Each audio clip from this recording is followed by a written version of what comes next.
my name is Alison McNeil, and you are listening to Artistry. Welcome to another episode of Artistry, where art meets industry. We are your hosts, Rachelle Etienne-Robinson and Stan Substantial Robinson. And welcome back to another episode of Artistry. Today's guest is an arts and culture advocate, strategist, and philanthropist. She's also founder and CCO of McNeil Creative Enterprises. Please welcome Alison McNeil. Alison, welcome to the show. Thank you. Thank you for having me. I'm so happy to be here. Thank you. We're so happy to have you here. Oh, my goodness. So can I say what I was going to say? Oh, yeah. Go ahead. So I want to say this before we start, right? So Alison's awesome, right? And I say that because, you know, I've had plenty of conversations with, Rachelle about the work you're doing. But then also, it's like you have a certain reputation. And so I told Shell before we started this interview, you're almost like a sign of whether the event is quality or not. Right. So because think about how many times we've bumped into each other, whether Shell was there or not. Like I bumped into you at different events, and I can sometimes be like, OK, so I think we're good. You know, I'll look around the room, won't know nobody, but if I see you there, I'm like, okay, we're good. We're good. You know, so thank you for gracing us with your presence. And I just wanted to make sure I sent that. That's hilarious. He's absolutely right, though. I received it. Yeah. I do enjoy the things I do go to, and I don't go out often. So if you see me out, it's probably because I really want to be there. Awesome. So y'all heard it here. You know what I mean? So you figure out what her face looked like on her website, and then you just scan the room. And if you don't see her, just leave. You know? If you don't see her in the DMV at an event, just leave. I know that's right. So Alison, it's funny. I have friends that have told me that, you know, they're not connected really to the arts in completely different sectors. And they say that they'll follow my news feed or social media feed, my personal one, to be like, okay, where do I need to go? And I'm like, really? You do? Right. You just never know who is paying attention. Yeah, for sure. Yep. Well, we're paying attention. That's why you're here. Aww. Well, let's work our way back to what was your first introduction into the arts? That's such a great question. Because my first introduction is so different than what I'm doing now. I was in a performing arts company as a child. So I started out as a performing artist. My parents put me into the arts because they were like, you are too shy and you got to break out of your shell. And so actually right on Howard University's campus, so I grew up in Maryland. And so they put me on this in this program. And they thought, oh, this will be a good way to help her connect with young people, and maybe she'll do a little art. But I was singing and dancing. I had an agent through this same company. I got the chance to perform and travel all around the world. Wow. Did a few commercials. Like that was the path that I was on for longer than a little bit as a young person. So probably I think I entered into it when I was 6. Wow.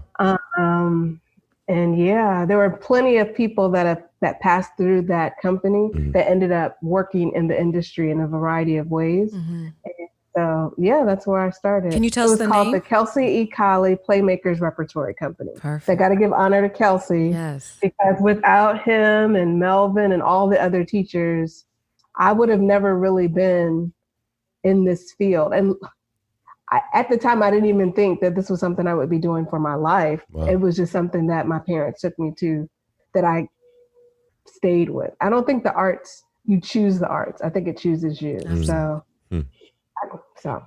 Yeah. Wow. So despite being from the area, you went to the other HU. Yeah. Well, we're not going to do. No, yeah, I did go to Hampton University for undergrad. Yes, our home by the sea. I am a lover of Hampton. Yes. And I'm so glad that I went there. I learned so much about the complexities of Black people, the richness of our culture. It's not that I didn't know that growing up at home, but just on that campus, it was like a melting pot of all different type of experiences. So forever grateful to my professors there and all the things that I learned and the people that I met. Yeah, and you studied, you obtained a bachelor's in sociology, and then Yeah. your master's, you came back home to the area at American University for educational leadership. Yep. You know, what's funny is, so like I said, my parents put me in these arts programs, and I almost lived like a dual life my whole, up until probably 25. So I would be in these dance companies, performing in plays, singing, all of that, on the weekends and the evenings. But then in the daytime, I would work in the education space. So at Hampton, when most people connect with me, they think of all the arts programming I was in. But yeah, it's funny how things evolve, because I ended up in the education organization right out of college. Right. So, Were you a teacher? Did you end up teaching? No, you know, my very first job out of Hampton, and this is so crazy, but it's really not, given what I do in some cases now. I worked in the statistical analysis division of educational testing services. Wow. The people that do the SAT and all that stuff. Because in my mind, you know, as a sociology major on Hampton's campus, we were inspired and empowered to change the world. Like, we're 18, 19. We're like, how are we showing up for our community? And in my mind then, I was mostly focused on educational equity and the opportunities that create the disconnect, and testing as a form of a barrier for Black people to thrive and, you know, go to get different sort of education. So I worked at ETS then with the idea like, okay, how can I learn how these tests work? How can I tell them that the tests are wrong? I mean, I'm like an assistant in the statistical analysis division, but literally learning how they form the test, informing the psychometricians on how to use the data to make the decision on which questions go to which groups of people. It was a lot, but very informative. And so much so that I realized this is not what I want to do, but insightful enough to let me know, you know, what numbers look like, how to form questions, how to structure questions, who should get which question, all of that. Wow. I'm curious to know what that transition felt like in terms of going from being, I mean, you were a professional, sounds like, from like a very young age. So working in that world and then transitioning into something that seemed very, you know, very analytical, very much, you know, just looking at data all day. And I know that's torturous for a lot of creatives. So what was that transition like? Well, what was interesting, being a performing artist from youth up through college. When I got to college in the sociology department, one of my professors, Dr. McGee, was like, you ask some really great questions and you challenge us to unpack what's at the root of these things. You should come work in my research lab. And I was like, I don't want to do research. I mean, like, everything I did was creative. Right. And she was like, yeah, but I think you have a lens that could offer some insight to her work. And that she was looking at juvenile delinquency at the time. And so it was there that I started to think about, what role does research, assessment, evaluation play in creating policy, in shifting systems, and creating advocacy opportunities.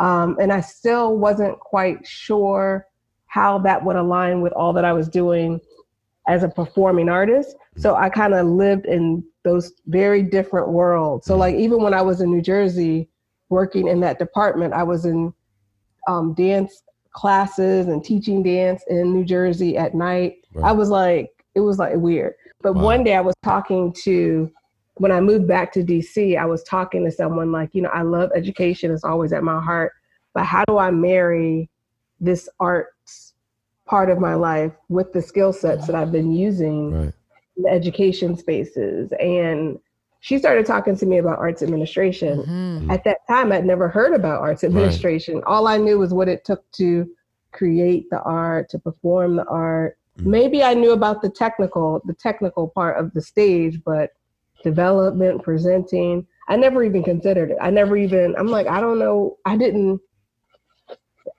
have fathomed that there was a whole world connected to the business side of the arts. Right. So my connection with Angela Hahn, who I ended up working with in a couple of different ways, she was like, you need to come and do some research in the arts. And I was like, are they doing research in the arts? Right. Again, because my perspective was learn the choreography, do it on stage. Right. I also did voiceovers. So I was like, okay, I guess I'll do that. And I also wanted to figure out how to transition. So I started volunteering with dance companies because that's what I knew the most.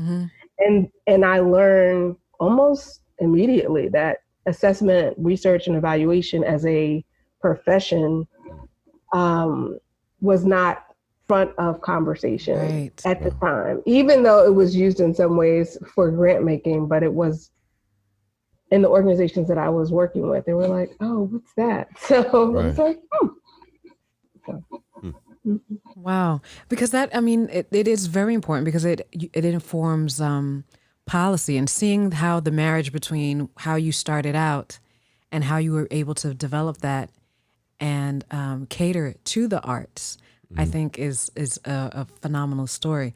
I think the other part of it was that made it more specific because, you know, in my household, we were raised to not just be existing for existing's sake. My dad and mom always were like, how are what we doing for the betterment of our people? Like that was, we would literally sit around the table and talk about, what you gonna do, Kristen? What you gonna do, Al? And I'm like, I'm just 12. But it was like, you need to keep this at the forefront of our mind. And so that is how I got in education, because I was like, there are disparities that I can't quite, and so that lens always stuck with me as I went through each space, even like performing, like who was getting which roles. But on the advocacy side, it was when I worked at Arts Presenters, which is, what is their name now?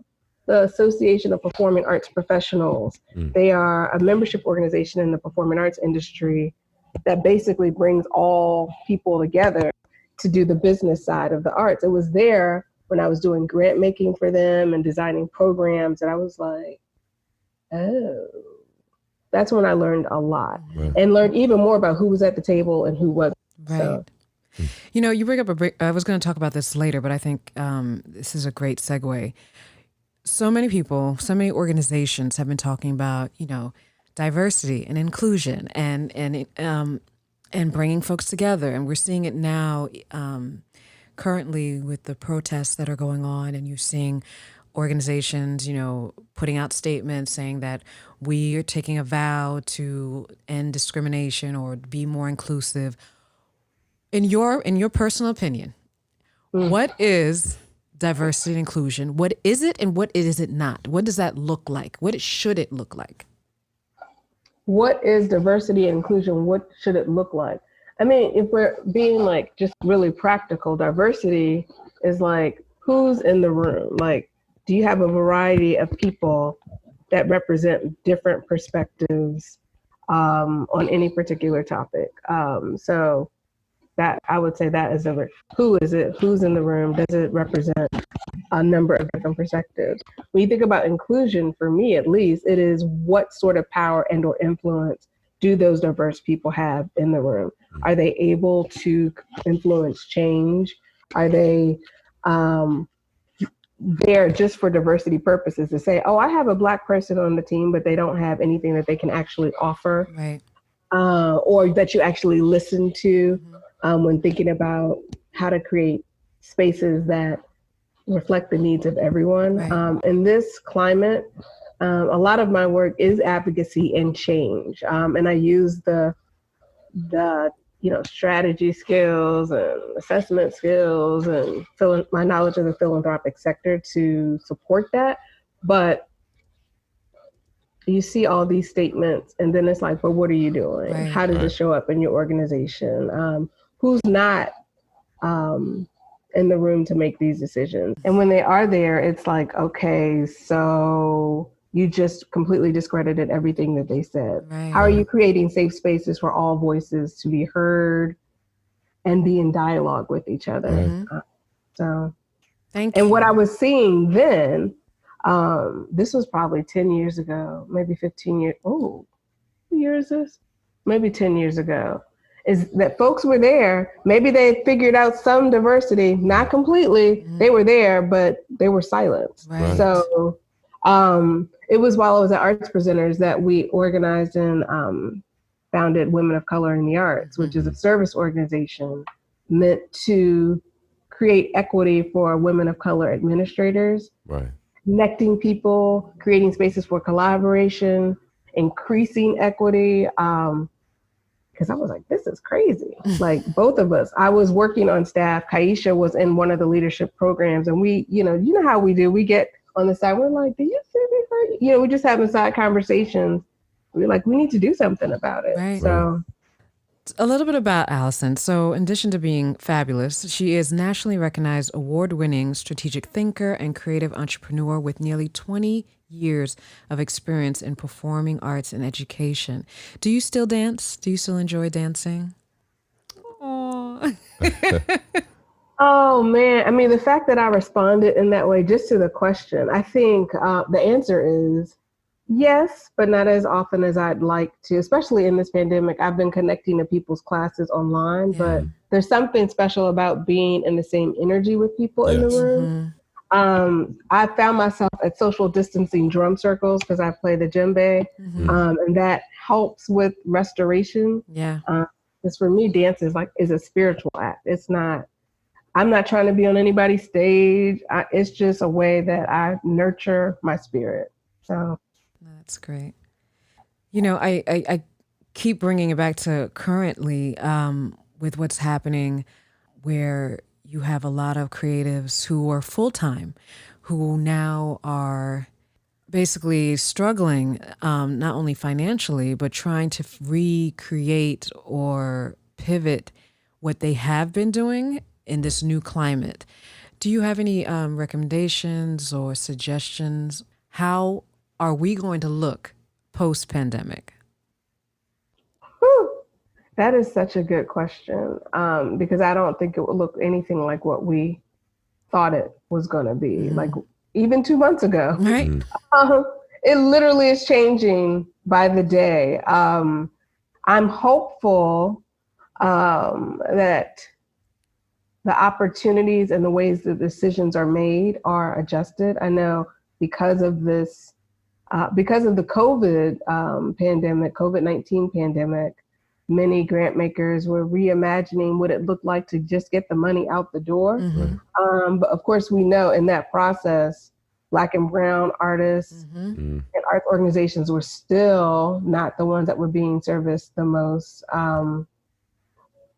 But the conversations around what it meant to get money to them shifted, meaning maybe all of the red tape that comes in the application process weren't as burdensome. What does it look like for the artists specifically outside of, I think it's going to be a space to reimagine what it looks like to connect with your people, like to connect with your audiences immediately, like digitally, because the live performance experience has shifted. And the trauma, that's what I want to be more intentional about facing, like the trauma of everything changing overnight, and us expected to just go on as if nothing happened, I think is a misstep, particularly when we're talking about creativity. Creativity can't come out of, well, sometimes it comes out of disruption, and but it's this moment, it remains to be seen, but I know it won't look like how it is now, what it looks like now. Yeah. I mean, most things evolve, and I think this has definitely opened a lot of people's eyes in terms of, whatever holes you may have had in your plan or your business. You just kind of adjusting now and trying to reconfigure things to figure out what's the best plan moving forward. I know we had a conversation maybe like with I think it was with Karen, where we were talking about the very same thing, in terms of like what it's going to look like for folks who basically the folks who were blessed enough to figure out how to navigate this situation, because now as things start to open back up, and they currently are, now you're realizing that you can access like so many folks by staying where you are, and it's much more cost effective.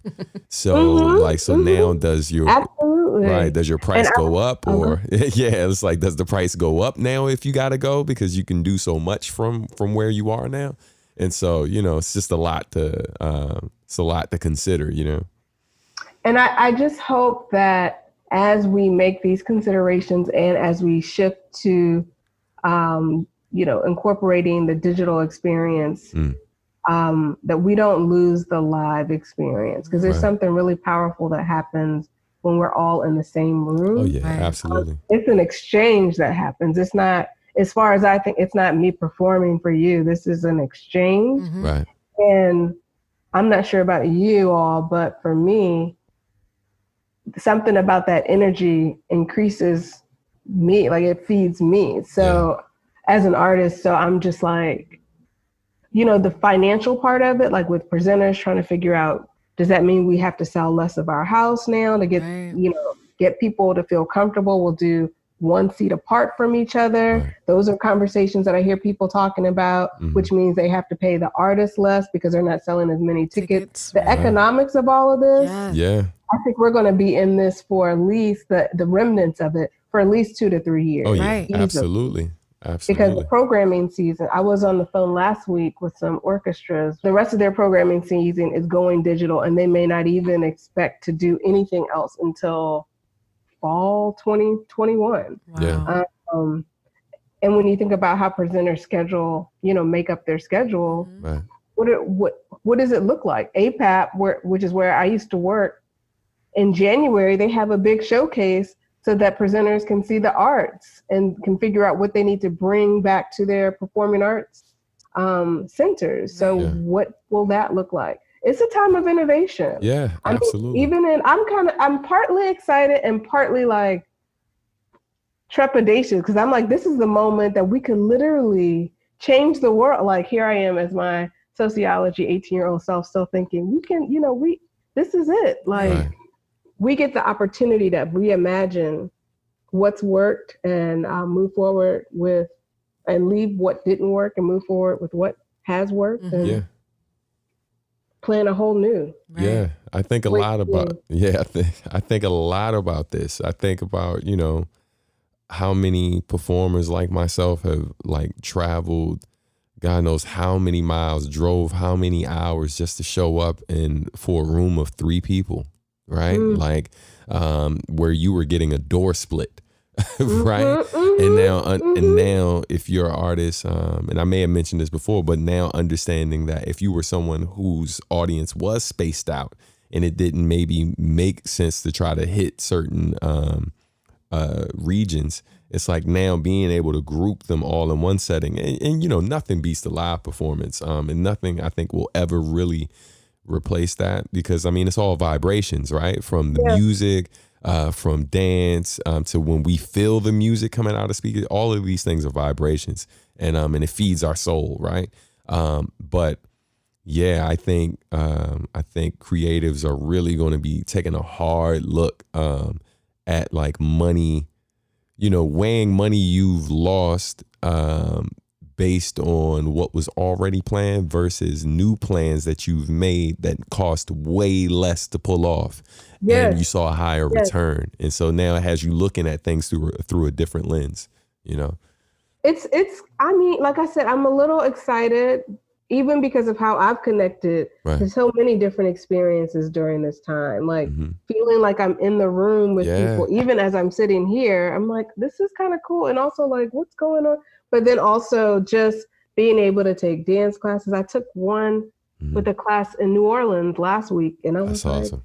oh, it's different. And for those people that maybe they aren't able to get out to see some of the people that come to DC, maybe for scheduling purposes. If for some reason now they can connect with them online, like what does that mean? But what I'm most concerned about, well, I shouldn't say most, but one of the things that sits in the back of my head is how artists, what the funding landscape looks like as people shift, and what those decisions look like. How do they implicate artists and art and creatives? Like, how do the quote unquote, we already know the rubrics and the decision-making tools weren't already equitable, but now because not everybody has access to digital equipment that'll make it easy for their audiences to connect. So now that becomes, if you don't have that, will someone not fund you, even if whatever you're doing, so there's always the things to just kind of keep mindful of, because they will always find a way to create a barrier. And I'm just like, how can we be prepared for whatever it takes to just do our work, not for the sake of pleasing anyone else, but what is aligned with our vision. Right. Yeah. It's funny that you said that, because I was just about to bring that in as a question. You are previously co-founder of the Maynard Biggers Artist Fund, as well as you mentioned the Women of Color in the arts. Like, as an arts administrator, as folks are preparing for their operating support grants and their project support grants, and now what does that look like? Because if you are applying for a project support grant, and again, we're usually presenters are planning out a year in advance. And when you do not know what it's going to look like a year, will we be doing things outside? Can we do things outside? So I was thinking, we were having a conversation the other day about the NEA, the mothership, and how that affects them. Every year they're on the chopping block, with the budget cuts. And every year, we have to fight as advocates for their existence, because they are important. But now they're more important, more so now than ever before, because now your local arts agencies, they themselves are at risk, because if they cannot support their artists, if they can't support themselves and they cannot support their artists, it's a huge concern. It's a huge concern. Yeah, it really is. And these concerns, like you said, aren't new. It happens every year. Every year we're advocating for this sector. Every year we're trying to help people understand the value. Right. And I get so frustrated, because it's where we always go naturally. Right. In a downtime and a high time, like, it's where we go. But yeah, it's the first thing. All of us were brought up in schools when art was in school. Like, that was a part of our experience. Right. It wasn't something that you had to be able to pay for to experience afterwards. I'm aware that many grant makers in these moments are shifting project support to operating support, especially if you've already been granted it. Right. I'm also aware that some won't unless you ask. So do you know that it's okay to ask? Like, but if you don't ask, they won't tell. So it's like, part of this, I feel like, cycle of confusion can just be knowing the tools. Like, how do you know what you don't know? Right. You go, it's, and with the NEA funneling its money through states, it's hard, especially when places like Philly are advocating just to get rid of cultural funding in the city. Like, they want to disinvest. And I heard that, and I Philadelphia in particular, I was shocked, because everywhere you turn, everywhere you look, it's visual arts. You have, performing artists everywhere. They have the facilities, like, of all cities.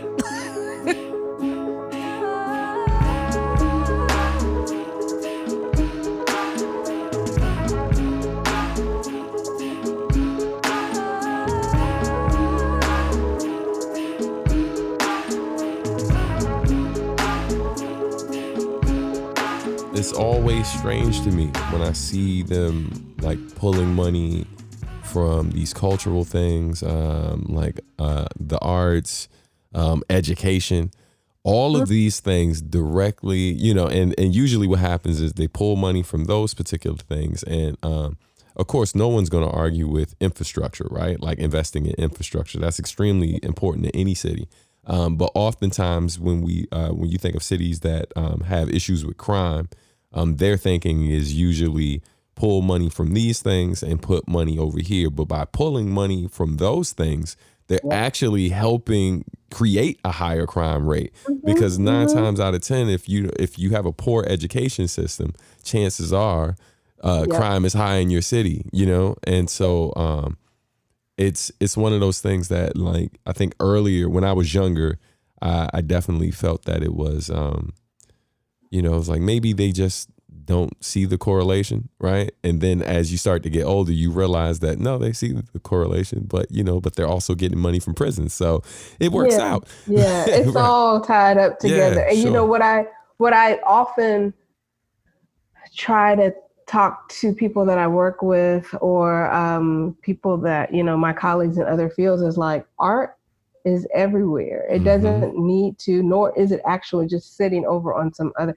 The creative process, the artistic process, is one that we could benefit from, and one that actually can help guide the future of how we see the world. Right. Artists are always the ones that are, at the forethought of what happens next, seeing into the future. And that's why I always get excited when I see two sectors working together, like health and arts and creativity, or education and arts, and because we know, and I know for sure, that arts program that I was in as a young child, Kelsey's program, Playmakers, he wasn't necessarily trying to produce the next great artist. Now, if you connect it to what happened in those classes, of course. And if I were to say maybe there were 50, 25 of us are still working in some sort of creative space now. But his goal was to use art as a vehicle for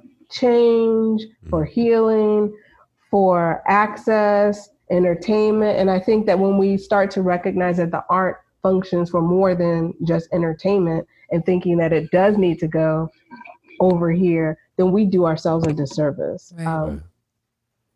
I just hope that in this time that we were all quarantined, well, most of us were quarantined, that that data was being collected, because of the fact that you saw so many people that are home, like you said, taking classes from their cell phone to, we were seeing verses, arts collaboration, artists collaborating and recognizing one another. Like, if it wasn't for these avenues, folks would be batshit. Like, seriously, absolutely. Yeah. And so I think, hopefully, this time next year or next spring, when, they're looking at budgets and hopefully we have a new president, we can actually revisit that and be able to, like you said, strategize and actually assess that data. Be like, look, we've said it. Art advocates have been saying it forever that the arts are important. Now we have the data. We all saw it. You saw from your Instagram posts, your Facebook, your Twitter, book sales have gone up. Right. You know what I mean? Yeah, and I think it's also, I think it's twofold. It is having access to the data that tells a story, and recognizing that the access to that data won't always look like what you think it should look like. Right. Like, it may not be that you can administer a survey to everybody that was in quarantine to see. Look, maybe you just need to look at what's happening on social media, how people are like, reimagine what it looks like to gather impact. Like, and I think that there's so much data that exists in the arts, talking about arts participation and the economic impact, and still we continue to advocate. So it makes me wonder, in some cases, do they even care, right? Like, it's like, you can present the data, you can even twist the data in ways that tell the story that you needed to tell. But if the desire is what it is, then, and I don't mean to be negative, I just said, been in enough conversations trying to advocate with data to just start to get curious about what people are actually trying to accomplish.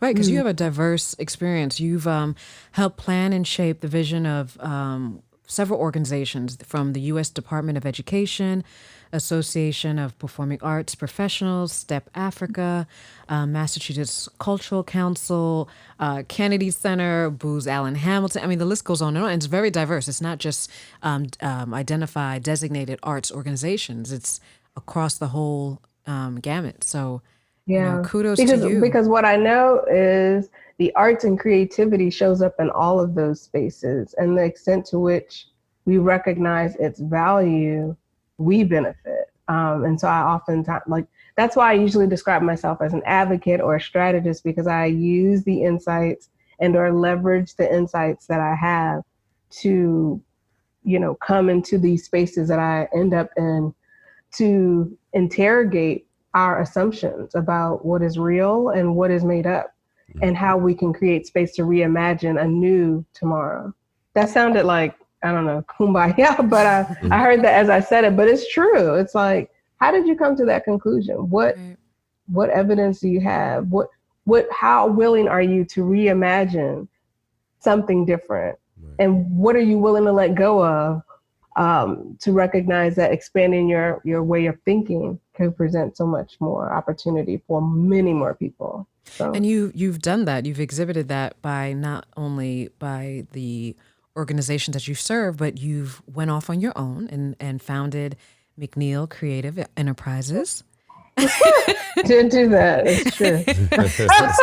So tell us about that. How did you give birth to that idea and now successful business? Well, it's so funny. Almost everything except MCE was created because I saw a need or something that was missing. So WOCA was like, we're in these spaces and we don't see women of color, so we create women of color.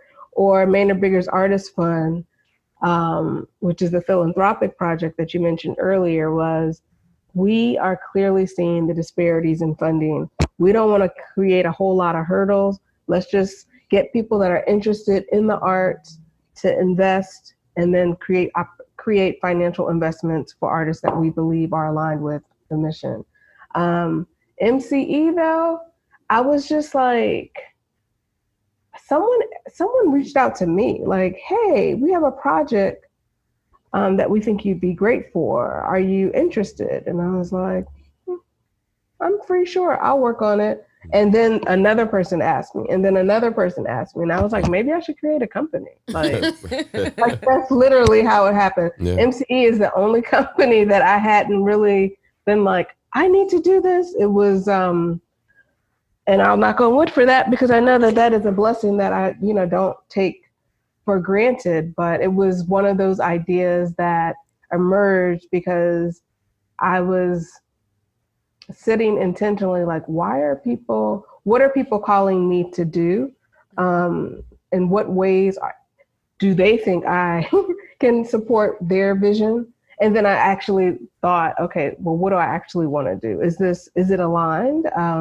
Are there new ways? And so MCE has evolved from when it started to where we are now, for that reason.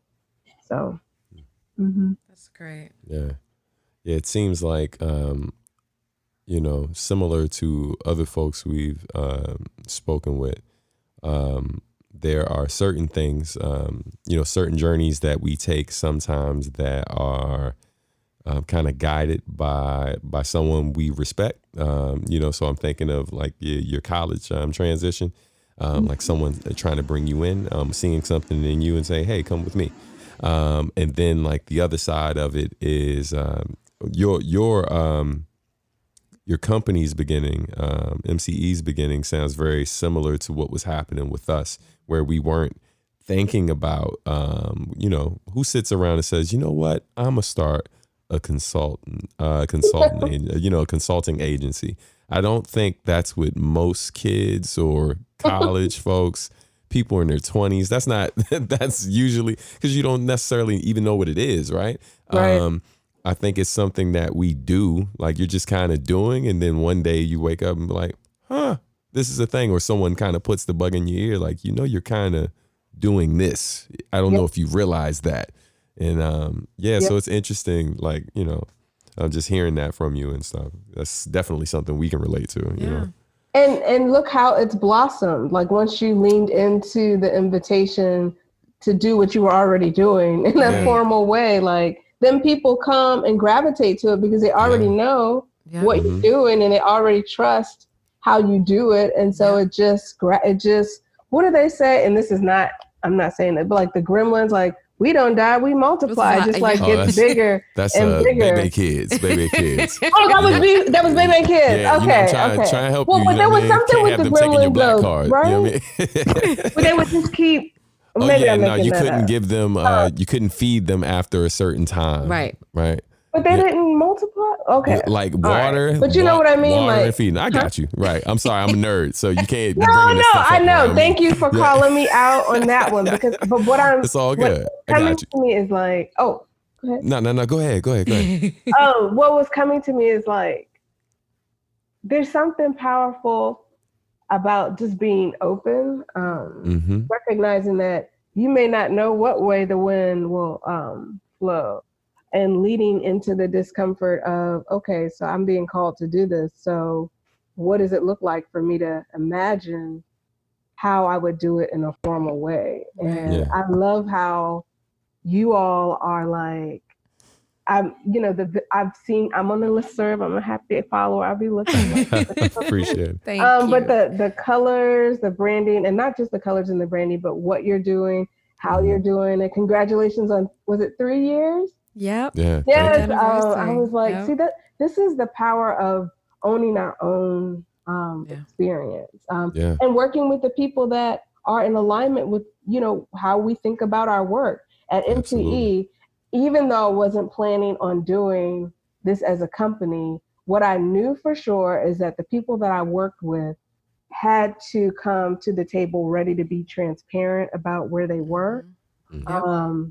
And curious about how they're going to get to where we go, so that we could like make it happen. Because I have a company, I'm not always willing to work with everyone, just because not everybody is just aligned with the way that I do business, and that's fine. Yeah. But even knowing that, once I leaned into this idea that I'll have a company, I was like, okay.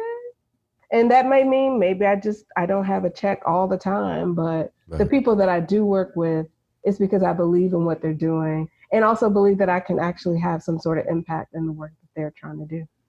Right. And that is important. Fulfilling in a way that I didn't think I would even say years ago before I started this. So. Right.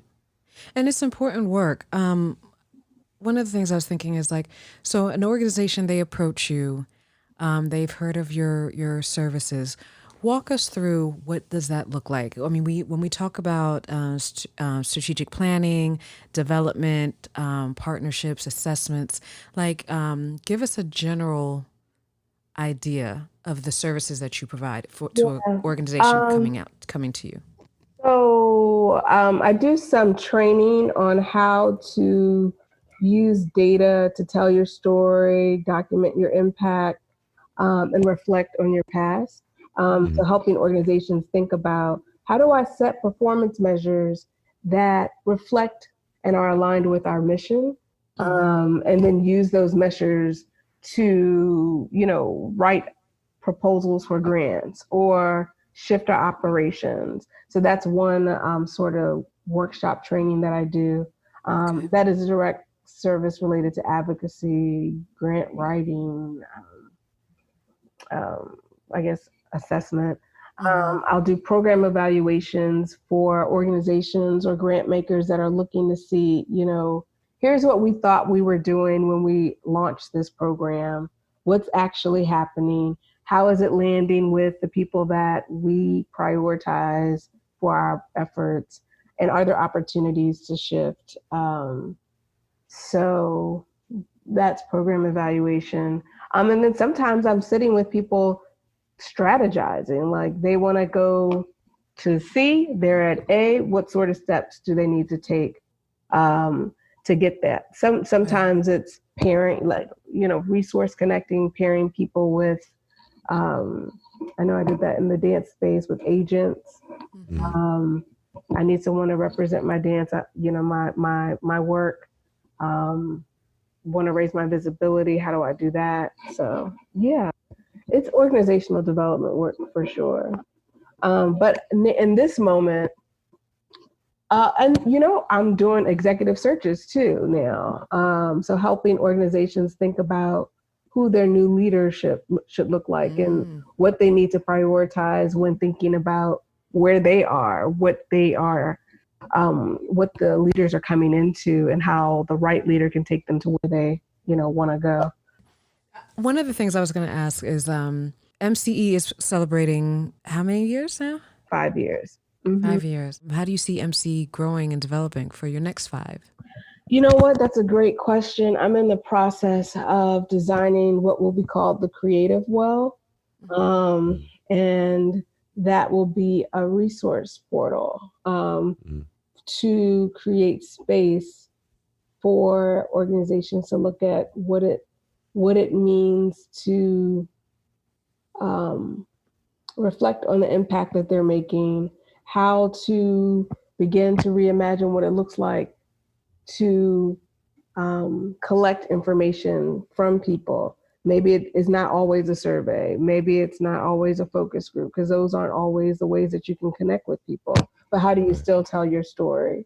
So some of these same workshops that I end up doing for different organizations will be a resource through the Creative Well. That's awesome. So, we know when we ask people, what they have coming up, considering the time that we're in, I know it's kind of up in the air for a lot of folks, but do you have any events, any online things that's going on that your company's putting together? Not right now. I'd say not in the immediate future. We're going to start sharing more about the Creative Well probably early this fall. Okay. Knock on wood, who knows? Okay. But yeah, so no events that I can, well, let me think. I know I'm supposed to be sitting on some panels later on this fall, but nothing immediately. Usually if I'm doing anything, I try and post it on my website, but no, I have a lot of project related deadlines. So I'm like, let me get through that hump. And then how do you guys do that? I'm just curious. I know that you guys are talking to me, but I'm like, when you're developing new products, but then also working with people, how do you balance the two? How do you create and serve, if you will? Yeah, I think, well, you want to start? No, I was going to say, I know I'm going to be long-winded. Go ahead. I know it's for us, what we've done. I mean, the benefit is that there is 2 of us. Yeah. So tag team. We'll definitely tag team. Like both of us being illustrators, like I will do a lot of the start of it, and then Stan will be like the finisher, the closer. If we have a client where it is a creative project, like we're doing developing a website or something, or an album cover, I'll handle like the project management side of it, making sure it's on deadline and following up. And then Stan will do, again, Stan is a cleaner. He's a cleanup guy. He's Captain Clutch. Yeah, that's been my nickname since college. Like literally like Captain Clutch, because if you give me something like months in advance and because I'd like to think of myself as a critical thinker, right? Where you can give me the information and I can potentially spend anywhere from like a week processing that information, or if it's like months out, I might process it for months, right? Just thinking about it, writing little notes to myself, maybe putting little things, dropping stuff in a folder. But the actual work for me won't start until it's like really close to the deadline. Well, one of the things that we do is we'll split our day, like, because with the kids and the multiple schedules, what we'll do is we'll do like, maybe we'll focus on one thing in the morning, and then we're late people. We stay up 3-4 o'clock in the morning, and then we'll work on something else in the evening. Yeah. Or, so splitting our time like that, like staying organized, working on work plans or schedules or whatever. And that's how we'll balance it. Like creative, if we know our creative juices are better in the morning, then do that in the morning, and then do the data or whatever in the evening, and or vice versa. And for like the personal stuff, you know, like if I have to work on my music, more than likely I'm gonna wait until almost everyone's asleep, or I'm gonna wake up before everyone is up. And then there are moments where like I'm under a really tight deadline, even though I'm making, you know, it's something that I'm creating, but it might be for a client or someone who I collaborate with. And if it's a tight deadline, and I have to do it while the baby's up, you know, then, you know, we just kind of, I mean, and it's like that for both of us, where we just kind of alternate with the kids. And then usually around after dinner, like dinner time through their bedtime is usually the family. We're all in the space. But prior to that, it's a free for all. Everybody's on a device. It's even the baby. It's so it's, you know, because you got Serenity homeschooling. And, you know, and then the youngest, you know, some of the programs, like we found, the shout out to Miss Monica, you know, doing the preschool circle up, you know, via YouTube. But yeah, so they're getting that, and you know, the baby does her songs and does her time with her toys and stuff. But like, you know, we're just trying to make it work. Yeah, like everyone. That's how we do, right? We just get it done. Absolutely. Which is actually a great segue, because the question that I was going to say is, as a Black-owned business, right, as a woman-owned business, how do you create space and make time? And I mean, especially with the stresses of every day on an average day, but then throw in a pandemic, riots and protests and people being killed in the streets. Like, how do you save space for your mental health? Oh man, that is a great question. Maybe. So when the pandemic hit us, because we know it's been around, but when it came to our awareness, like maybe mid-March, I was in this space of calm that surprised me. I was like, why am I not worried? It was almost like, ooh, let me rest, right? Because when things are going, you're on the road, you're traveling, you got to do. And in that moment, I was like, you know what? I don't know what's going on or how it will affect any of my business. I'm just going to rest. And, you know, just taking moments to rest has been a saving grace for me. I had to remind myself probably 3 weeks ago to take some days off, because I was just going. And I was realizing, I don't know, the quality of my thought was just like shifting. I was like, it was taking me longer to write sentences. I'm like, what is going on? I was like, I need a break. I need some time off. And so lately I've been walking and riding my bike. Because there's something for me about being in nature and being around water that is healing. I've been listening to music, full albums, for a long time, up probably through my early 30s. I wouldn't watch TV. I would just be in here listening to music all day. And somehow that just fell off my radar. I just stopped doing it. But lately, that's been healing for me. What's the last one you listened to? The last album? Inner Visions. I put it on. Classic. Classic. It's a classic. You're getting cooler by the minute right now. That's, you know, a lot of people talk about Songs in the Key of Life, and it's a great record. It's an amazing record, one of the greatest records ever made. But Inner Visions, that is my personal favorite from Stevie Wonder. And you know, I listened on a record player, and I listened to it twice, the whole thing twice, without realizing. I was like, this is every single song. It's amazing. That record is amazing. Golden Lady. Yes. From top to bottom. And he speaks about sings about every topic on that one album. The day before, maybe a day before or 2 days before that, I was listening to John Baptiste. Stay Human, that album. It's amazing too. And he has the Star Spangled Banner on that, and listening to that in this moment, I'm just like, Right. the land of the free, child. Right. So it's that has been healing, and I'm so glad that I, made the time to just go back to it, because one of the things that I know about myself, I don't have children, I'm not married, but my work, I can end up working all the time. So it's literally step away. Yeah. Right. So, yep. Wow. Wow. Well, Alison, thank you so much for taking the time to be with us today. This was so good. Thank you guys for having me. I really appreciate it. Yeah, no, definitely. I always think like assessment, strategy, philanthropy, data, people are like, what is that? Right. So I'm just, I'm happy to be invited to be in that conversation with you. Absolutely. And one of the reasons why, you were at the top of the list, because of the fact that what we're trying to bring with this podcast, with this show, is the bridge between arts and industry, and how important you have to have, in order to be successful, in my opinion, in order to be successful in this business, you have to be right and left brain. You have to do both. If you want to be justly creative, and you can, but just trust and believe that there'll be people that'll handle the business side for you. Yep. And it may not be the outcome that you want. You have to, even if you're not active participant in it, you have to know it. Yeah, you got to be knowledgeable. Yeah. You have to be knowledgeable. That's real.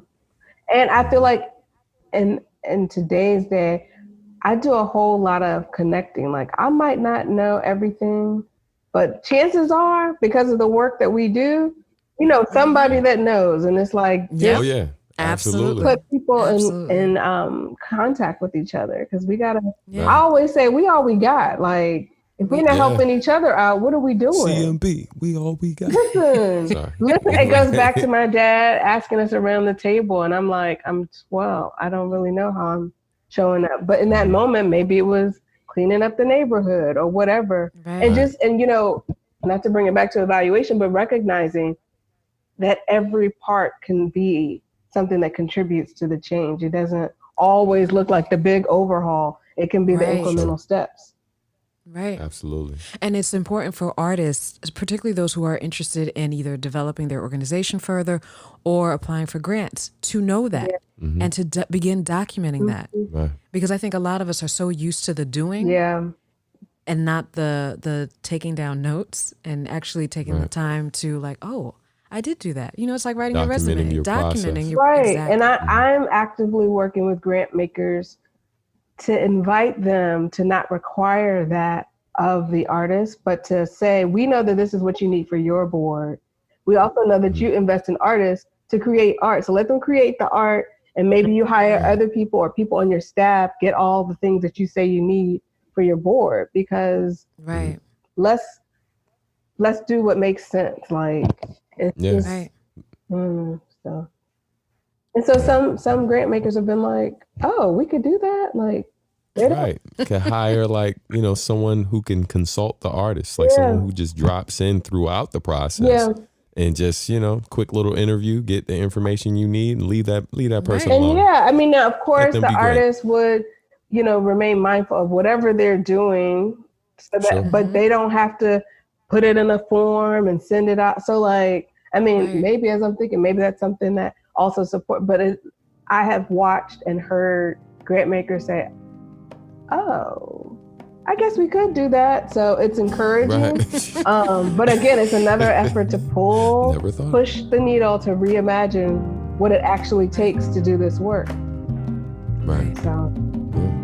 That's awesome. You're awesome. We appreciate you. Thank you so Thank much. You guys.